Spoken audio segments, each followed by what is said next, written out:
Hey there, thanks for stopping by. I'm Marianne Taylor, also known as the House Detective. I am an architectural historian and I research the history of homes.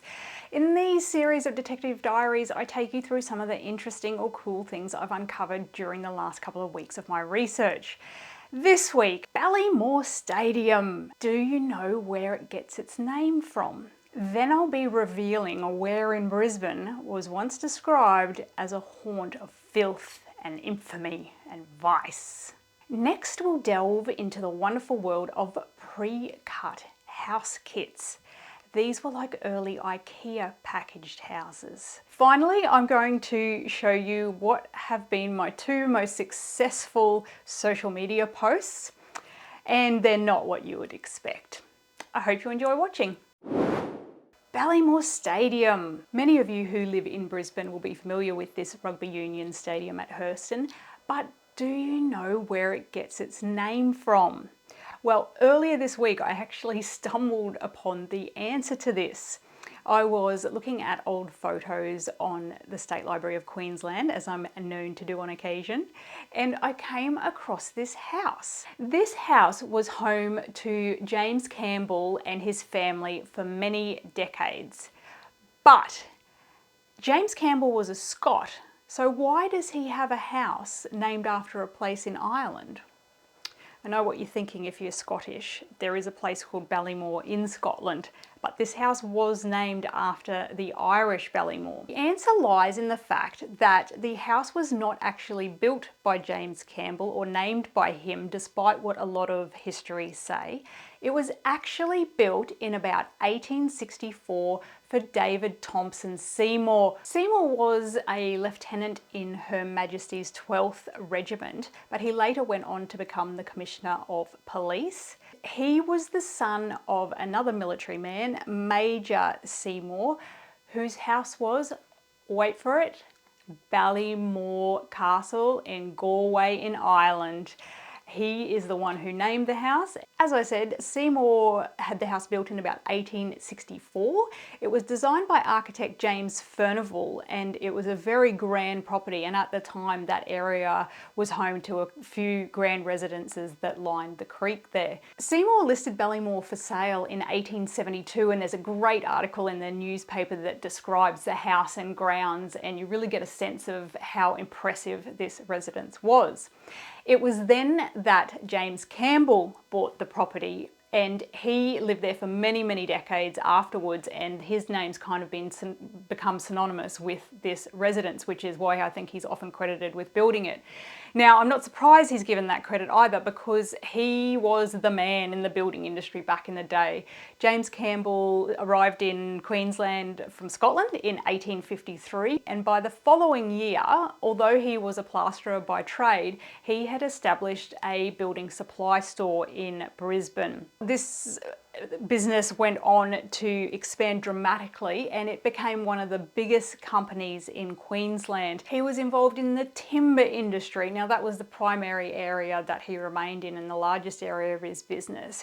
From the whole process, from felling the timber to milling it to constructing things out of it, building houses out of it. And I'll talk a little bit more about some of his house packages in a later segment, which is really an interesting aspect of the business. But he had lime, cement, plaster manufacturing works, he had brickworks, he had terracotta factories where he would produce the pipes and other bits and pieces required for houses and buildings. Anything to do with the building trade, basically, he produced or imported, and he also became a builder himself and an architect. So massive company, fingers in so many different pies. But anyway, back to the story. Campbell eventually sold the property and the land began to be subdivided, but a part of his former huge grounds remained undeveloped, and that was mainly because it was quite low-lying and it was subject to flooding and a bit swampy. This would become a park known as Ballymore Park. And although it was originally just a bit of a recreation space, later on it became a sports field, and it was just an open grassy field. And then it became home to rugby union matches, and in 1966 it became the headquarters of Queensland Rugby Union, and subsequently they built the stadium there. So Ballymore Stadium gets its name from a very grand house that was once in the area. And I know what you're all wondering, is Ballymore House still there? Sadly, no, it was demolished. But one of the other Campbell beautiful homes is still there, quite remarkably. But as I've said in some of my previous videos, at least it lives on in the street names nearby and also the name of the stadium. So where in Brisbane was once described as a haunt of filth and infamy and vice? It was a place called Frogs Hollow. This was located roughly where today's intersection of Albert, Charlotte, Margaret and Mary streets are. So it wasn't a clearly defined area, it was just a general area in that vicinity, which was the low point of that area. This meant that anytime it was raining or anytime there was runoff or slight flooding, this area filled with water, and it was a swampy quagmire by all accounts. Because it wasn't the most pleasant place to live, for example, it was described as a famed mud hole with an unbearable stench. It had undrained and dangerous swamps and poisonous ditches, and it was known to be filled with ponds of stagnant green water. So not really that nice a place to live. Probably don't put that in the real estate ads for it. As a result of it being so undesirable, it was basically cheap to live there, and Brisbane's most destitute took up residence there. And it soon became known of a bit of a den of iniquity. So there was houses of ill fame and opium dens and lots of rundown shanty type buildings. The conditions there were utter squalor, and it regularly features in the newspaper accounts in the 1850s with people complaining about the state of it there and complaining about the behaviour of some of the people that lived there, that type of thing. It was known for fights breaking out, it was known for gambling, it was known for just basically a place you don't want to go during the day, definitely not at night. Because it was so swampy and wet, lots of amphibians like to hang out there, so it became nicknamed Frogs Hollow. Even though various attempts were made to put drainage in and raise the level around Albert Street and those types of things, Frogs Hollow remained the nickname for the area for many decades afterwards. One of the really cool things too is that when they were doing some construction for the Cross River Rail, they actually got a team of archaeologists in, and they uncovered quite a few objects connected with this early history of the area. One of the objects was an opium pipe pick. So the objects really help tell the story and remind us of this early history of the area. And what got me thinking about Frogs Hollow was that I was invited to a bit of a get-together last weekend, and the venue was the Frogs Hollow Saloon. So there's actually a really great whiskey bar now on Charlotte Street that has taken on that name, which I thought was really cool. Of course, we were far better behaved than the previous inhabitants of Frogs Hollow, and there was not a lady of ill repute to be seen. I was researching the history of a house at Koran over the last couple of weeks, and this house took me down the rabbit hole of pre-cut house kits.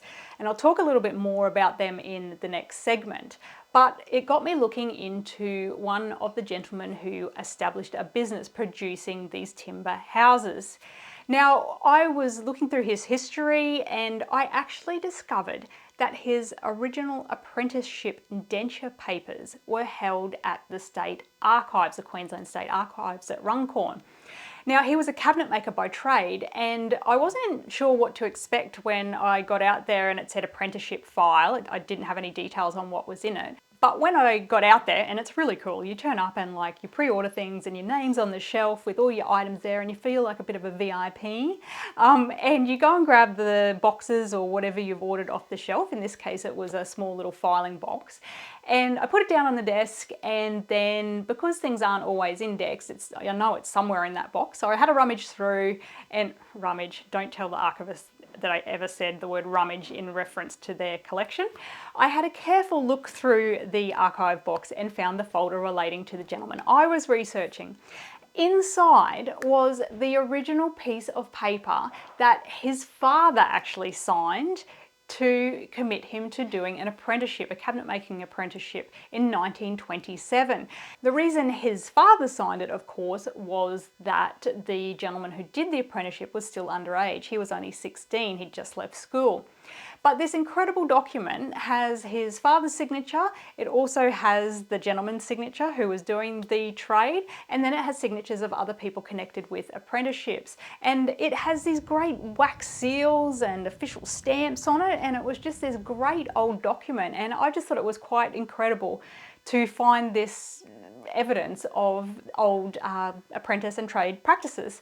So I looked into it a bit further because I was thinking, well, this would be really great for family history because my dad, for example, did a compositor trade in the printing industry, and I thought, well, his records are probably here as well. So when I had a quick look into it, the archives hold apprenticeship files from 1915 up until the 1970s, and I guess the contents probably varies within that, and I haven't had time to look into it in greater detail, but I thought that was quite interesting. So if you have a family member who ever did a trade and did their apprenticeship in Queensland, then there's a fairly good chance there'll be some records of it at the State Archives.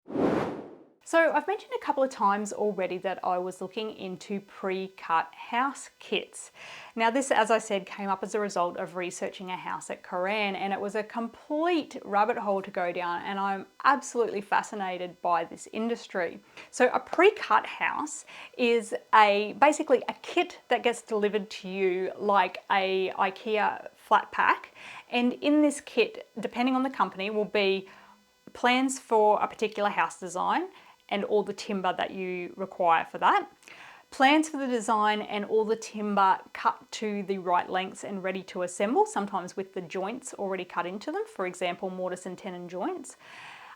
Thirdly, they can be the entire house packaged up in kit form. So you've got the timber cut to length, you've got the hardware, you've got the stump caps, you've got the corrugated iron for the roof, the entire package sent out to you. Prefabricated houses, though, are those where standardized parts of the house, for example, the wall or window units, are built off-site in a factory and mass-produced, and then they're partially assembled parts of the house, basically. They're then shipped to the building site, and the final assembly happens there.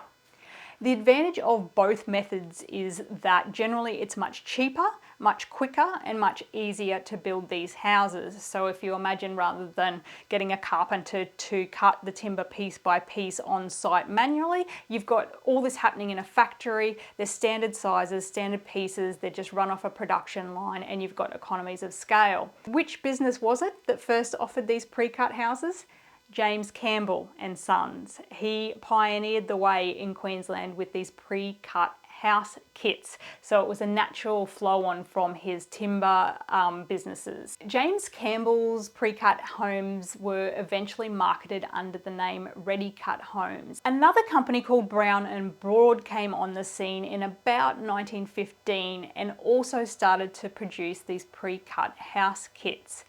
Now, they too had been involved in the timber industry and were timber merchants, so it was again a natural evolution of their company. And I think what they did beautifully was the marketing aspect of it. So they produced a range of homes called the Brown and Broad Newstead Ready-to-Erect houses. And like the other companies at the time, these were kit homes where the timber and everything required to build the house was provided to you in one neat and easy package. They had beautiful catalogues. These were coloured catalogues, beautiful drawings and graphic design, and very appealing to the prospective client. So they did that very well. They also offered a range of house styles and sizes, from a tiny one-room cottage all the way up to these massive homesteads with heaps and heaps of rooms. So they really captured the market and became one of the best known suppliers of these pre-cut homes. Another way they were very successful at marketing these homes was by building an exhibition home at the 1917 exhibition in Brisbane, or the Ekka. they actually constructed one of their homes on site as a promotion so people could come and see what the end product looked like. I think this was a really clever move because people would come from all over Queensland to visit the show, particularly from rural areas, and then they would get a really good sense of how great these houses were and what an advantage they offered over traditional construction, and also how cheap they were in comparison, which would have been very appealing to most people.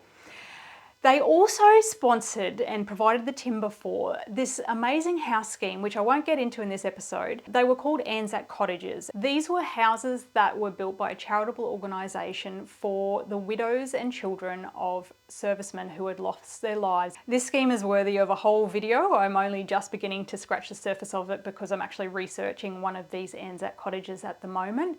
But basically Brown and Broad were very clever to connect themselves with this charitable business of producing these houses. I think part of the reason that these were so popular in Queensland in particular was the vast area that people were settled across and the remote areas that people were settled in. So if you couldn't source the materials for building a house, or if you couldn't get a qualified builder or tradespeople to come and help you build the house, these kits were designed to be packaged, shipped to you, and then in theory you could build them yourself quickly and easily. How easy they actually were to build, I'm not sure. I feel like perhaps they may have over promoted that aspect of things, but the idea was that in theory you could build these yourselves wherever you wanted to settle. These pre-cut houses in all their various forms dominated as the main type of ready-to-erect self-build homes, basically until after the Second World War, when many more prefabricated house styles were available. The Queensland Housing Commission imported and built a number of different types of prefabricated houses, and they were even quicker and more easy to build in theory. So up until that time though, thousands and thousands of these pre-cut houses had been built all over Australia. So I think that they're a real underappreciated and under-researched but incredibly significant part of our architectural history. Finally, I just thought I would share with you the ridiculousness of social media. So I've spent the last 10 years carefully preparing and researching what I hope are interesting posts for Facebook and Instagram. Oh yeah, I'm on Facebook and Instagram, so if you don't follow me already, make sure you do, because I share about everything I research and my adventures and what I'm up to.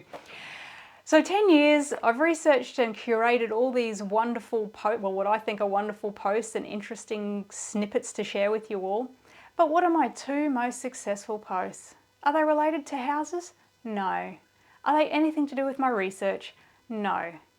One of them I shared this week, and it was a photo of some 1970s retro mugs. Who remembers them? That's what I posted and asked people, and it went bonkers. I had so many reactions and likes and comments and shares. I couldn't believe it. Just some mugs. So I don't even know why I bother with my other posts really. I might just keep rehashing some nostalgic items. Previous to this though, my all-time best performing post was a photo of one of those, I think circa 1990s duck plates. Do you remember them? Everyone had a set that I knew. I think they were collectibles from Coles and Woolies or something like that. This is still by far my best performing post ever in 10 years.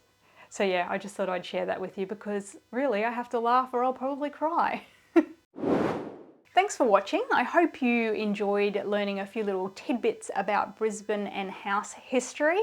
And as always, if you wouldn't mind clicking on that like button and subscribing if you haven't already, I really appreciate it. It really helps grow the channel. And as I mentioned, I'm also on Facebook and Instagram if you want to follow along my adventures in house detecting. See you next time.